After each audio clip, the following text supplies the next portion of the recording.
करेंगे चूरू से मिल रही है। शिव महापुराण कथा में भगदड़ मची है। तेज आंधी और बरसात के बाद ये भगदड़ मची है और इस भगदड़ में एक महिला समेत 3 लोग घायल हुए हैं।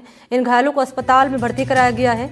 बिना स्वीकृति इस कथा का आयोजन हो रहा था। बड़ी बात यह कि बिना स्वीकृति के ही कथा का आयोजन हो रहा था और जैसे ही ये घटना सामने आई है, एडीएम समेत पुलिस प्रशासन मौके पर पहुंचा। तस्वीर आपके सामने रख रहे हैं। जब ये घटना सामने आई, आप देख रहे हैं कि धूल भरी आंधी यहाँ पर चल रही थी, बरसात हुई और उसके बाद लोगों में भगदड़ मची। इस भगदड़ में एक महिला समेत 3 लोग हुए हैं घायल। इस वक्त मेरे साथ ज्यादा जानकारी लिए गजेंद्र मौजूद हैं। गजेंद्र, बिना स्वीकृति की कथा का आयोजन हो रहा था, उसके बाद यही हुआ, भगदड़ मची और लोग घायल हो गए। क्या कह रहा है इस पर पुलिस की टीम और प्रशासन?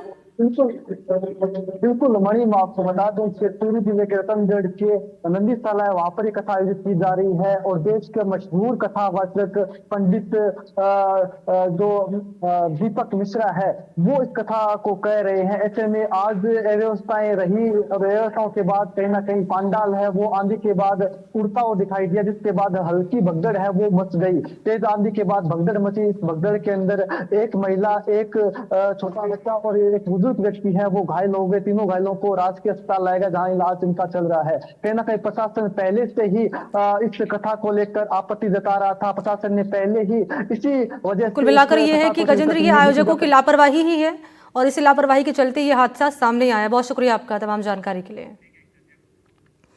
और चलिए आगे बढ़ते रुख करेंगे जयपुर का, जहां जयपुर रामगढ़ बांध पर सालों बाद लोगों की भीड़ जुटी है। बांध के सुधार कार्यों के शुभारंभ पर लोगों की भीड़ यहां पर देखने को मिली है। जल संसाधन मंत्री हैं सुरेश सिंह रावत, जिन्होंने इसका शुभारंभ किया है। लोग मांग कर रहे हैं कि इस बांध को जल्द ही भरा जाए। जल संसाधन मंत्री ने आश्वासन दिया है कि सुधार कार्यों में कोई कमी आने नहीं दी जाएगी। तो जयपुर की तस्वीर मैं आपके सामने रख रही हूँ, जहाँ जयपुर रामगढ़ बांध पर सालों बाद लोगों की भीड़ जुटी है। बांध के सुधार कार्यों के शुभारंभ पर लोगों की भीड़ यहां पर देखी गई है और ये शुभारंभ किया है जल संसाधन मंत्री सुरेश सिंह रावत ने। लोग मांग कर रहे हैं कि इस बांध को जल्दी भरा जाए। आश्वासन दे रहे हैं मंत्री और कह रहे हैं कि कोई कमी आने नहीं दी जाएगी सुधार कार्यों में। तो पाल पर पत्थर की पिचिंग का काम होगा, ये आश्वासन दिया गया है। और ये तस्वीर उस वक्त की जब बांध का यहाँ पर शुभारंभ किया गया और उस दौरान यहाँ लोगों की भीड़ भी जुटने लगी और अब लोग मांग कर रहे हैं और कह रहे हैं कि जल्द से जल्द इस बांध को भरा जाए। लोगों की ओर से कहा गया है कि बांध का पानी सिर्फ पीने के लिए है।